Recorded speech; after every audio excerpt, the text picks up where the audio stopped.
తప్పు ఉందా అని అడుగుతున్నాం మనం. అసలు 10+2+2 ఏ తప్పు ఏంటి? 10th class, inter, degree. నువ్వు చెప్పే విద్యా విధానంలో డిగ్రీ ఫస్ట్ ఇయర్ ఒక సర్టిఫికేట్ ఇస్తారట, ఆఫ్ చేస్తే డిగ్రీ సెకండ్ ఇయర్ ఒక సర్టిఫికేట్ ఇస్తారట, డిగ్రీ థర్డ్ ఇయర్ ఒక సర్టిఫికేట్ ఇస్తారట, అయిపోతే ఒక సర్టిఫికేట్ ఇస్తారట. ఇది ఒక సమగ్రంగా ఉందా? ఏమనంటే American credit system, CBCS system అంటారు, చాయిస్ బేస్డ్ క్రెడిట్ సిస్టమ్ అంటారు. అసలు ఈ దేశ అవసరాలకు సరిపోదు.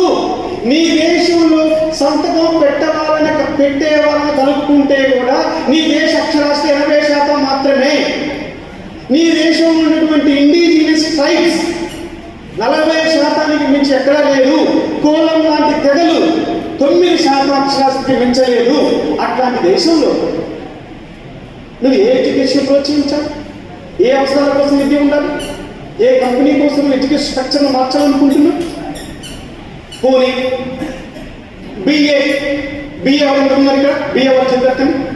బిఏ వాళ్ళకి ఫిజిక్స్ ఉంటుందా, కెమిస్ట్రీ ఉంటుందా? కానీ ఇప్పుడు ఫిజిక్స్ కెమిస్ట్రీ ఉంటుంది ఈ సంవత్సరం నుంచి, నెక్స్ట్ ఇయర్ నుంచి. బిఏలో కెమిస్ట్రీ ఉంటుంది, జోక్ కాదు, రిజల్ట్. ఒకప్పుడు బీఎస్సీలో కామర్స్ చదివిన అంటే బీఎస్సీ కామర్స్ అంటున్నారు. బిఏ వాళ్ళు కెమిస్ట్రీ చదవచ్చు. బీఎస్సీ వాళ్ళు ఎంత దూరం చదివిందండి? బీఎస్సీ వాళ్ళు మీకు ఎకనామిక్స్ ఉందా? కానీ ఉంటుంది CBSE సిస్టమ్, బకెట్ సిస్టమ్ అంటే బకెట్ పెట్టుకొని పోవాలి. నీకు ఇష్టం వచ్చిన సబ్జెక్ట్ వేసుకొచ్చుకోవాలి. దీన్ని బకెట్ సిస్టమ్ అంటారు. NEPలో వచ్చింది కంపెనీ. NEPలో గ్రాడ్యుయేషన్ కోర్సులో భాగంగా నీకు నచ్చిన సబ్జెక్టు చదవచ్చు. BA కెమిస్ట్రీ చదవచ్చు, BSc పొలిటికల్స్ చదవచ్చు. ఎవరో ఒక 5 ఏళ్ల కింద ఒక ఆయన మాట్లాడితే అది పెద్ద జోక్గా సోషల్ మీడియాలో మారుమోగింది. కానీ ఆయన చాలా తెలివైన లాగా అనిపిస్తుంది ఈ చూస్తే. బకెట్ సిస్టమ్ అంటే అదే విద్యా విధానం. కొఠారి విద్యా విధానం ఏం చెప్తుంది చూడండి. ఈ దేశ అవసరాల తగ్గట్టు పాలసీ ఉండాలని చెప్తుంది, నేషనల్ పాలసీ. అంతకుముందు నేషనల్ పాలసీ లేదు, నేషనల్ పాలసీ లేదు. కొఠారి కొద్దిగా వేసాడు సెంట్రల్ గవర్నమెంట్. స్వతంత్రం వచ్చి 20 ఏళ్ళు అవుతుంది. అసలు ఒక దేశం, నీ దేశంలో విద్య ఎట్లా ఉండాలి అని డిస్కస్ చేయడం కోసం ఒక కమిషన్ లేదు నీకు, ఒక పాలసీ లేదు నీకు. పాలసీ లేని నువ్వు, విద్య పట్ల పాలసీ లేని నువ్వు విద్యని ఏం చూస్తావు నెహ్రూ అని క్వశ్చన్ చేశాడు. కాంగ్రెస్ ప్రభుత్వాన్ని క్వశ్చన్ చేశాడు. ఇవాళ పెడుతున్న NEP, వీళ్ళు పెట్టిన NEP 2020 Narendra NEP national policy education ఏదైతే ఉందో ఇది ఎవరు తీసుకొచ్చారు? అసలు ఈ భావన పెట్టాలని భావన చెప్పిందే కొఠారి. అత్యంత దూరదృష్టి కలిగినటువంటి ప్రజా మేధావి, విద్యా తత్వవేత్త. భారతదేశం అనే దేశాన్ని ఒక కంప్యూటర్తో పోలిస్తే, ఒక కంప్యూటర్లో డిఫాల్టెడ్ ప్రోగ్రామ్ MS ఆఫీస్ ఎట్లా ఉంటుందో, విండోస్ ఎట్లా ఉంటుందో, భారతదేశం అనే విద్యా కంప్యూటర్లో కొఠారి అనేది డిఫాల్టెడ్ ప్రోగ్రామ్. కొఠారి దేశానికి ఈ కంపెనీలు 100 కంపెనీలు వచ్చినా కొఠారి యొక్క భావజాలాన్ని, కొఠారి యొక్క ఆలోచనని ఎప్పుడు రీప్లేస్ చేయలేవు. ఆయన ఈక్వాలిటీ అన్నాడు, క్వాలిటీ అన్నాడు, సామాజిక న్యాయం విద్యలో ఉండాలన్నాడు, ప్రొడక్టివ్ అన్నాడు. విద్య అనేది సరుకు కాదు, అనుత్పాదక రంగం కాదు. విద్య అనేది ఉత్పాదక రంగం, సమాజాన్ని నడిపించే విలువైన మానవ వనరులు తయారు చేసే రంగం విద్యా రంగం. విద్యా రంగానికి ఖర్చు పెడుతున్న నిధులు అనుత్పాదక రంగానికి నిధులు కాదు. ఇందులో రిటర్న్స్ ఉంటాయి. నువ్వు కేవలం కంపెనీల మీద, ఇంకొక వస్తువు మీద నిధులు పెడితే వడ్డీలు రావచ్చు, లాభాలు రావచ్చు. కానీ విద్యా రంగం మీద నిధులు పెడితే ఈ సమాజాన్ని నడిపించే సత్తా కలిగిన విలువైన మానవ వనరులు ఈ సమాజానికి అందుతాయని ఇంత అద్భుతమైన ఆలోచన. సోషలిస్ట్ దేశాలు, భారతదేశంలో కొఠారికి రావాల్సిన పేరు రాలేదు, కానీ పెట్టుబడిదారి దేశం లాంటి దేశంలో కొఠారి పుట్టి ఉంటే ఇవాళ కొఠారిని ప్రపంచ దేశాలు ఆకాశం ఎత్తుకునేది. ఇప్పుడున్నటువంటి ఛాందసమైన భావజాలం, ఫ్యూడల్ భావజాలం, కమ్యూనల్ భావజాలం కొఠారిని వెళ్తుంది. మామూలు వ్యక్తి కాదు కొఠారి. గౌరవ్ సింగ్ గారికి కొఠారి మామూలు వ్యక్తి కాదు. ఎస్, ఇప్పుడు ఇక్కడ చూడండి NEP 2020 ఏం మాట్లాడుతుందో ఇది చెప్తే మీరు దాదాపుగా ఒక ఆలోచనకు వస్తారు. ప్రైమరీ ఎడ్యుకేషన్ ఏమంటుంది, సెకండరీ ఎడ్యుకేషన్ ఏమంటుంది, యూనివర్సిటీ ఎడ్యుకేషన్ ఏమంటుంది, వాటికి బడ్జెట్ ఎంత ఇచ్చాం. మాటలు చెప్పడం ఈజీ. 13 మంది కంప్లీట్ చేశారు. కస్తూరి రంగం చైర్మన్గా సుబ్రహ్మణ్యం సెక్రటరీ ఉన్నప్పుడు, క్యాబినెట్ సెక్రటరీ ఉన్నప్పుడు డ్రాఫ్ట్ రూపొందించమని చెప్తారు. ఎన్ఈపి 2020కి కస్తూరి రంగన్, ఇస్రో చైర్మన్గా పనిచేసిన కస్తూరి రంగన్ చైర్మన్గా ఈ కమిటీ వేశారు. ఈ కమిటీ ఎక్సర్సైజ్ చేయలేదంటే ఒక 700 పేజీల నివేదిక తీసుకొస్తే దాన్ని కుదిరించి 560 పేజీలు తీసుకొచ్చారు. పాలసీ కూడా అమల్లో ఉంది. మన ఇది పాలసీ కూడా అయింది. డ్రాఫ్ట్ ఉన్నప్పుడు చాలా సజెషన్ కూడా పంపించారు, సలహాలు పంపించారు. ఎక్సర్సైజ్ చేశారు. ఈక్వాలిటీ, ఈక్విటీ అన్నారు. అఫోర్డబిలిటీ, ఈక్వాలిటీ, ఈక్విటీ అనే నినాదాల ప్రాతిపదికగా విద్య తీసుకొస్తున్నాం. దీని విద్యను ఇప్పటిదాకా భారతదేశంలో విద్య పాశ్చాత్యకరణ గురించి మాట్లాడేది. భారతదేశంలో విద్య జాతీయకరణ వైపు, స్వదేశీకరణ వైపు నడిపించడం కోసం మేము కొత్త పాలసీ తీసుకొస్తున్నాం అని కేంద్ర ప్రభుత్వం విద్యా విధానాన్ని తీసుకొచ్చింది. ఈ విద్యా విధానం మంచిదే. ఒక దేశంగా ప్రభుత్వంగా విద్యా విధానం తీసుకురావడం మంచిది. కానీ ఆ తీసుకొచ్చే విద్యా విధానం ఈ దేశ అవసరాలకు అనుగుణంగా ఉండాలా? ఈ దేశాన్ని నిర్ణయం తీసుకుపోవడానికి విద్యా విధానం తీసుకొస్తుంది. ఏమైనా విద్యార్థుల నేను పొద్దున్న చెప్తున్నాను, ఒక దేశంలో అధికారాన్ని సంపాదించాలంటే, అధికారాన్ని కాపాడుకోవాలంటే ఆ దేశంలో తయారయ్యేటటువంటి వ్యక్తులపైన, నేటి విద్యార్థులపైన, భవిష్యత్తు సమాజానికి కావలసిన పౌరులపైన, వాళ్ళ ఆలోచనలపైన అజామాయిషి చలాయించాలి. అలాంటి మనుషులుగా తయారు చేయాలంటే విద్య ఒక సాధన. కాబట్టి నువ్వు విద్యను సాధనను ఉపయోగించుకొని ఉదారీకరణ, కాషాయీకరణ వైపు, భిన్నత్వ భావజాలం నుంచి ఏకరూపమైన దేశం వైపు నువ్వు తీసుకుపోదేశం. భిన్నత్వం, భారతదేశం అంటే బహుళ జాతి, బహుళ సంస్కృతులు.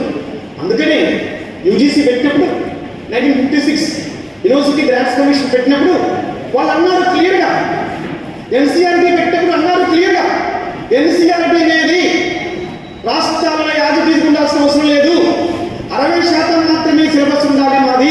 40% ఆ రాష్ట్ర అవసరాలు, స్థానిక అవసరాలను దృష్టిలో పెట్టుకొని ఎస్సీఆర్టీ సిలబస్ రూపొందించుకోవచ్చు అని క్లియర్ గైడ్లైన్స్ ఉంది. యూజీసీ చాలాసార్లు నెగోషియేట్ చేసింది. ఉన్నత విద్యారంగం, పాఠశాల విద్యారంగం ఎస్సీఆర్టీ, ఉన్నత విద్యారంగంలో యూజీసీ కూడా ప్రాంతీయ అవసరాలకు చాలా ప్రాధాన్యత ఇచ్చింది.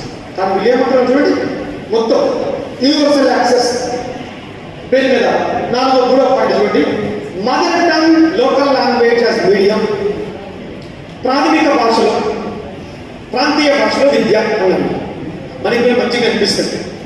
ప్రాథమిక భాషలో విద్య అన్నది ఓకే.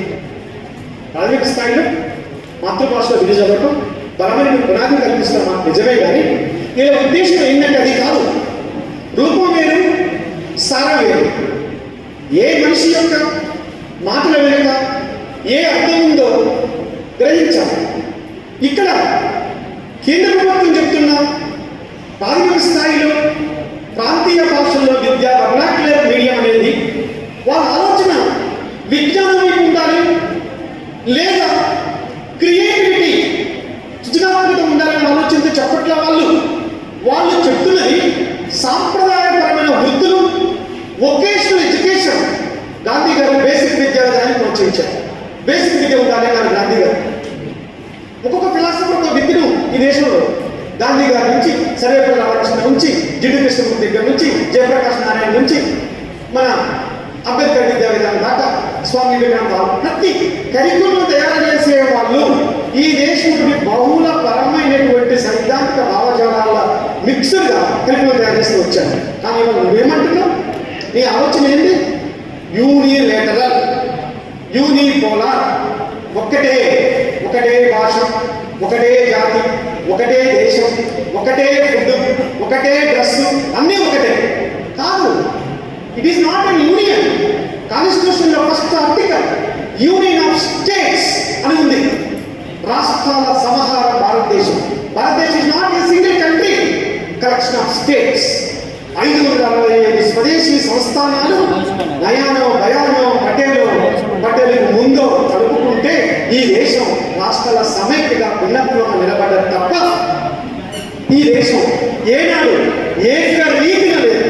భారతీయత అనే భావన ఒక్క భావన తప్పితే ఆచార వ్యవహారాలు, భాషలు, సాంప్రదాయాలు, రీతులు, జీవన విధానం భిన్నత్వం అనేది దేశం మొదటి నుంచి ఉంది. ఆ భిన్నత్వానికి వ్యతిరేకంగా ప్రైమరీ ఎడ్యుకేషన్ నుంచి మొదలుకుంటే చూడండి, activity based holistic development, universal access, కాలేజీకి వస్తాం, యూజీ ప్రోగ్రామ్స్ 3-4 years, ఇది చాలా important. Academic bank of credits ABC అంటారు, ఏబిసి. కింద చూడండి, మల్టీ డిసిప్లినరీ ఎడ్యుకేషన్ అనేది ఒకసారి మల్టీ డిసిప్లినరీ ఎడ్యుకేషన్ అంటే ఎస్ చూడండి, ఆర్ట్స్, సైన్స్, కామర్స్ ఏది ఎందుకంటే కలిసి ఉండొచ్చు. ఆర్ట్స్ వాళ్ళు సైన్స్ అవ్వచ్చు, సైన్స్ వాళ్ళు కామర్స్ అవ్వచ్చు. అంటే నీ దేశ అవసరాలకు మీరు చెప్పండి. నేను ఒక టీచర్, ఒక యూనివర్సిటీ టీచర్గా పీజీ చదువుతున్న విద్యార్థుల్లో కూడా చాలా మంది తప్పులు లేకుండా ఏదో ఒక భాషలో ఒక పేజీ రాయలేని వాళ్ళు ఉన్నారు. పీజీ స్థాయి ఇది చాలా మంది చూస్తున్నాం. సరే ఇంగ్లీష్ మీడియం ఉంటాడు, తెలుగులో రాయమంటే తెలుగులో చక్కగా రాదు సార్, ఆయన తెలుగులో రాస్తే జనం వస్తుంది తెలుగు చూస్తే. కొన్ని ఇంగ్లీష్ రాయమంటే ఇంగ్లీష్ చక్కగా రాదు అంటే కారణం ఏంటి? అభ్యసన జరగకపోవడం, అభ్యసన నాణ్యతను పెంచడం దృష్టి పెట్టాల్సిన పాలక వర్గాలు పెట్టకపోగా పాలసీల పేరు మీద కన్ఫ్యూజ్ చేసిన ప్రక్రియ సాగుతాం. కొటారి కమిషన్ గురించి నేను ఇంకా ఎక్కువ మాట్లాడను. ఎస్, స్కూల్ ఎడ్యుకేషన్ ఇప్పుడు పోనీ తెలంగాణ రాష్ట్రంలో ఏమన్నా పాఠశాల విద్య సంక్షోభంలో లేకుండా ఉండిందా? నేను విద్యార్థుల సంక్షోభం గురించి చెప్పుకున్నాను. నాకు నేనుగా ప్రీ డిటర్మైన్డ్ ఒపీనియన్తో సంక్షోభంలో ఉంది అని చెప్పి నేను సిద్ధం చేసుకున్న ప్రసంగ పాఠాన్ని మీతో 1 గంటన్నర పాటు పంచుకుంటే అది సమగ్రంగా అనిపించడం నాకు ఎదురు. వాస్తవాలు చెప్పిన తర్వాత అది సంక్షోభమా, సంక్షోభం అంచున ఉందా, సంక్షోభంలోకి మునిగిపోయిందా, పతనమైందా, పతన అవస్థకు చేరుకుందా, శిఖరార్థం వైపు ఉందా అనేది మీరు చర్చించాలి.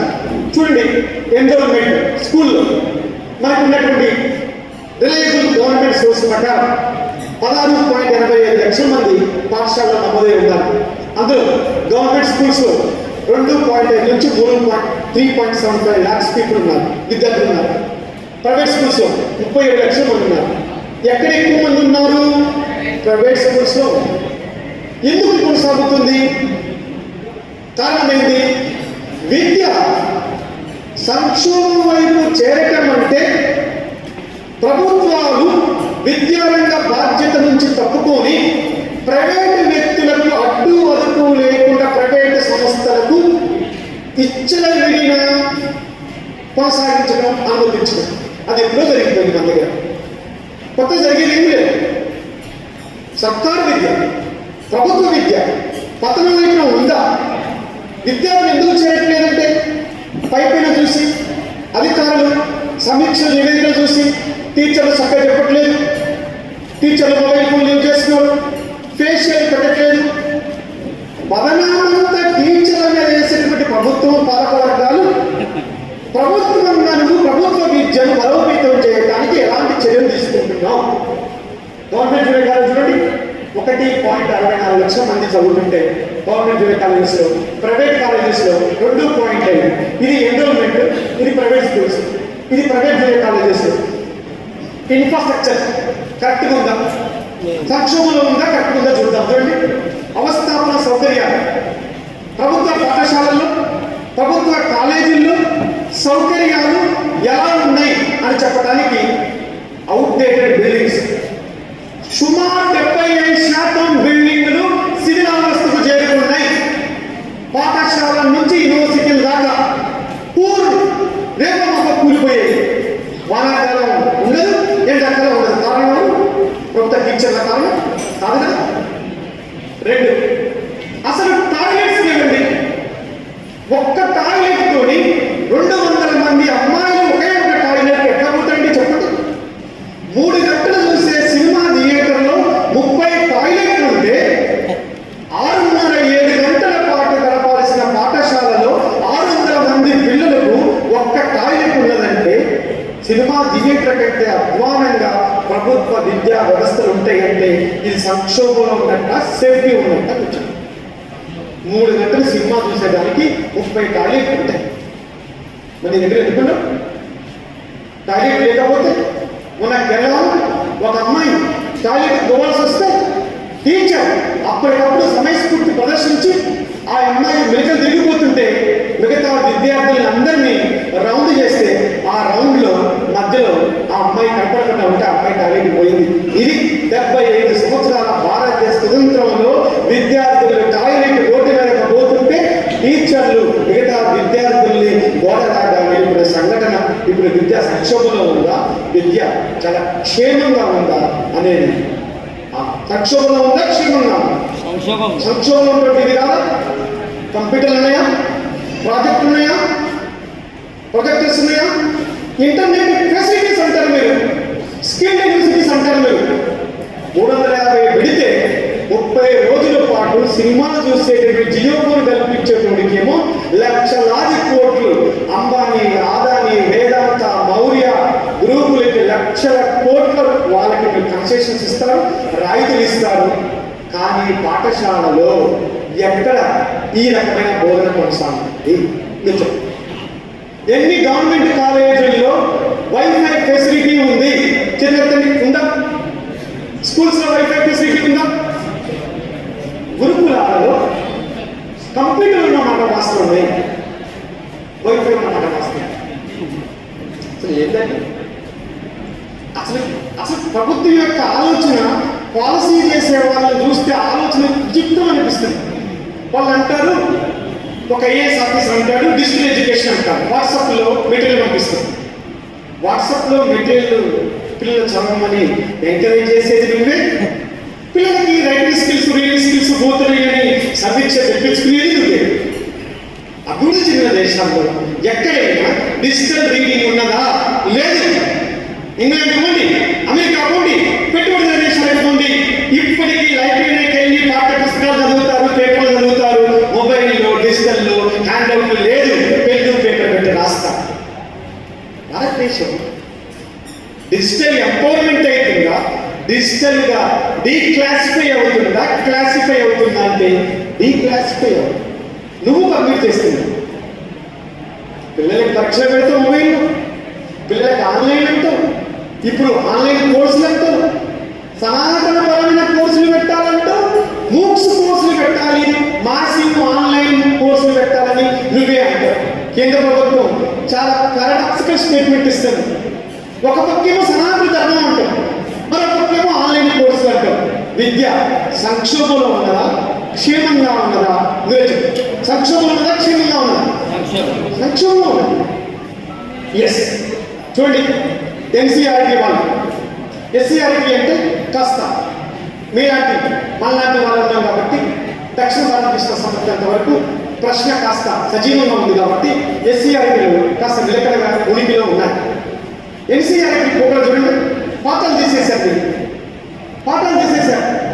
సోషల్ సైన్స్లో మొఘల్ హిస్టరీలో చాలా పాఠాలు తీసేశారు, కోల్డ్ వార్ తీసేశారు, అసలు సోవియట్ అనే మాట కనపడకుండా చేశారు, రాజకీయ పరిణామాలు తీసేశారు, ఆయా దేశాల్లో వస్తున్న భావజాలను తీసేశారు. సైన్స్కి వస్తే ఏదైతే ప్రశ్న రూపంలో ఉంటాయో అన్నీ తీసేశారు. పాలిటిక్ వస్తే పౌరశాస్త్రం, సివిక్స్, పాలిటిక్ వస్తే fundamental rights, fundamental duties, directive principles of state policy, ప్రాథమిక హక్కులు, ప్రాథమిక విధులు, ఆదేశ సూత్రాల్లో నీకు నచ్చిన విషయాలను బోధించవచ్చు, ప్రచారం చేయొచ్చు అనే అంశాలు ఎక్కడ ఉంటే అక్కడ వాటిని కట్ చేశారు. కట్ చేయలేదు చెప్పండి, ఎన్సీఆర్టీ కట్ చేశారు. ఇవన్నీ ఈ 2-3 ఏళ్లలో రెండవసారి ప్రభుత్వం అధికారంలోకి వచ్చిన తర్వాత చేసినటువంటి ఎన్సీఆర్టీ ద్వారా చేయించినటువంటి మార్పులు. ఇప్పుడు చెప్పండి, ఈ దేశం విద్యారంగాన్ని సంక్షోభంలోకి నెట్టడానికి ప్రయత్నం చేస్తుందా, విద్యారంగాన్ని క్షేమంగా ఉంచడానికి ప్రయత్నం చేస్తుంది? సంక్షోభం. విద్య సంక్షోభం పోవడానికి కారణం ఒకే పాత్ర ఉండదు. విద్య ఉమ్మడి జాబితాలో ఉన్నది. ఉమ్మడి జాబితాలో ఉంది కాబట్టి తలాపాపం తిలాపిడికడ, తిలాపాపం తలాపిడికడ, తలాపాపం తిలాపిడికడ ఇలా అంటారు. ఏమంటారు విషయం? తలాపాపం తిలాపిడికడ ఇరువురు పంచుకుంటారు. ఎన్సీఆర్టీ వాళ్ళు చేస్తే ఎస్, విద్య ఎప్పుడు క్షేమంగా ఉండే ప్రయత్నం పాల్గొనడానికి చేయటం లేదు, అస్థిత వైపే నడుతున్నారు. మరి ముఖ్యంగా ప్రభుత్వ విద్య ఎప్పుడు ఇక్కడ మీకు నేను చెప్పాల్సింది ఆర్టికల్ 14, 15 ఇంకా వేరే సందర్భాల్లో మాట్లాడతాను.